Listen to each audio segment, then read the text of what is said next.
মতো চাল নিয়েছি, খুব ভালোভাবে সেটাকে ধুয়ে নিয়েছি। দেখতে পাচ্ছ জলটা একদম পুরো পরিষ্কার।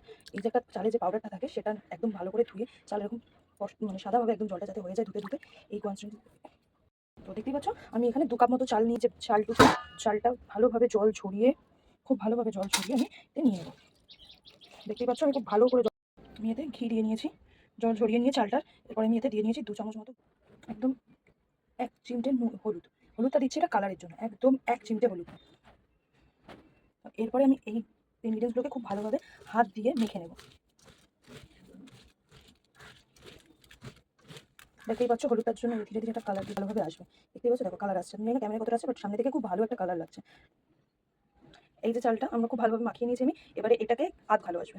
তো তোমার সাথে দেখা হচ্ছে আধ ঘন্টা।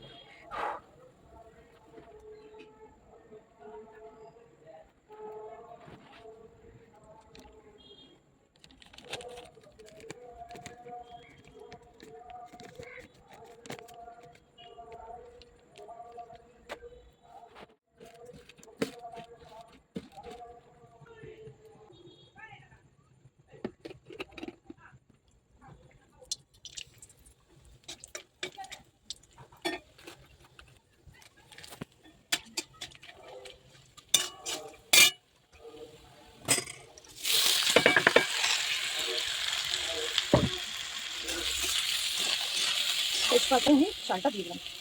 আমি এটাকে ভালোভাবে একটু নাড়াচাড়া করে নেব।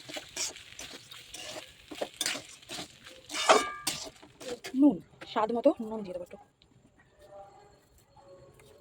নুনটা দিয়ে খুব ভালোভাবে দেখতে পাচ্ছ গ্যাসের ফ্লেম আমি মিডিয়াম করে রেখেছি। এটাকে ভালোভাবে নাড়াচাড়া করে নেব। যখন ভাজছি না এত দারুণ একটা গন্ধ আসছে, কি বলবো না, পুরো পিওর ঘিতে হচ্ছে। তো যে থালাটার মধ্যে আমি এটা মাখিয়ে রেখেছিলাম সেই থালাটাই ধুয়ে জলটা দিয়ে দিলাম।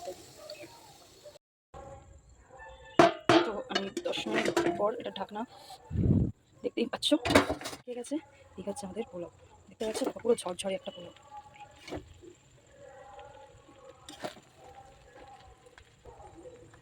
আমি টেস্ট মতো চিনি দেবো, যে যতটা মিষ্টি খেতে ভালোবাসো সে সেরকম চিনি দিয়ে নেবে। আমরা খুব বেশি মিষ্টি খাই না, ওই জন্য হালকাই দিলাম চিনিটা। তোমরা যেরকম মিষ্টি খাও সেরকম অনুযায়ী দিয়ে দেবে। এটাকে দিয়ে আমি খুব ভালোভাবে নাড়াচাড়া করে নেবো।